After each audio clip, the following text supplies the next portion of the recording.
The room looks as if the boy who lives here only went out to play. But 6-year-old Darren hasn't lived with his father for 4 years. The mother took him to Slovakia suddenly after separating from her husband.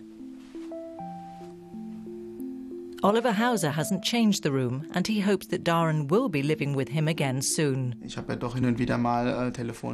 Every so often I talk to him on the telephone, and he always asks me when he can see me. And then we talk and he remembers the green airplane. That isn't so nice, because I know that when he asks, I won't be able to give him an answer. Oliver Hauser works as a web designer close to the Bavarian city of Aschaffenburg.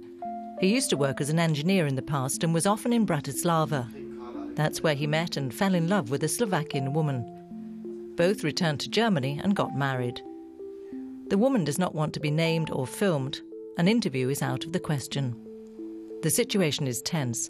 He went to court after the mother took the child away without his permission. He believes he has custody rights.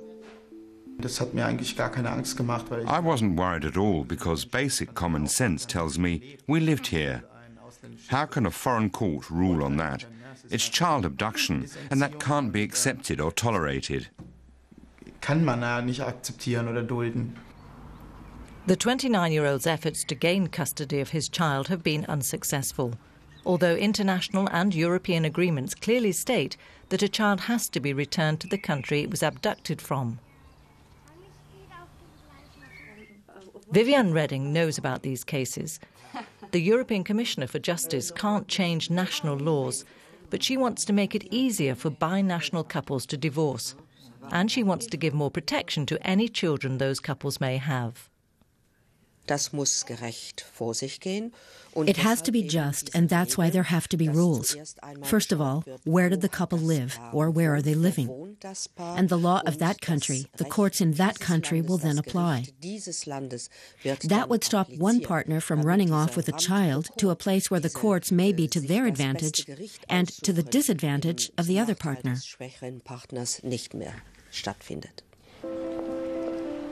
The court in the place where the couple lived. In this case, that would be the court in Aschaffenburg.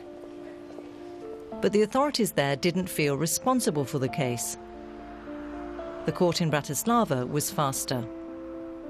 It granted a divorce and gave custody to the mother. The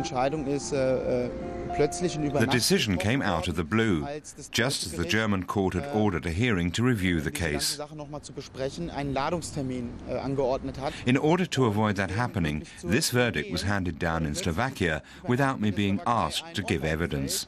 The verdict of a court with questionable authority. Oliver Hauser feels abandoned, partly by a clueless German justice system, which clearly has little experience with cross-border divorces. That doesn't surprise the Regensburg law professor, Dieter Henrich.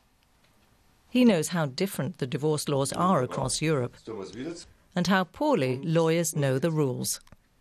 Less than 1 in 10 lawyers learn international civil law.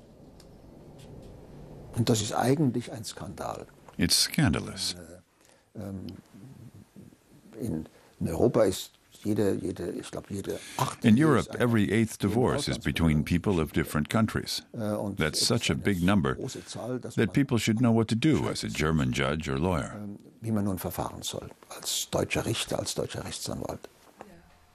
In the meantime, Oliver Hauser lives with his new partner and her 2 children. Darren has met his father's new family after his mother allowed him to stay for a few days. Oliver took Darren back to his mother unwillingly, but he didn't want to be guilty of child abduction himself.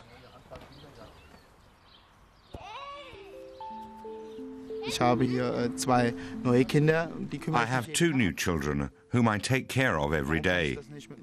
Why can't I do that with my own son? As far as divorce law is concerned, the European countries follow their own rules, to the detriment of people like Oliver Hauser.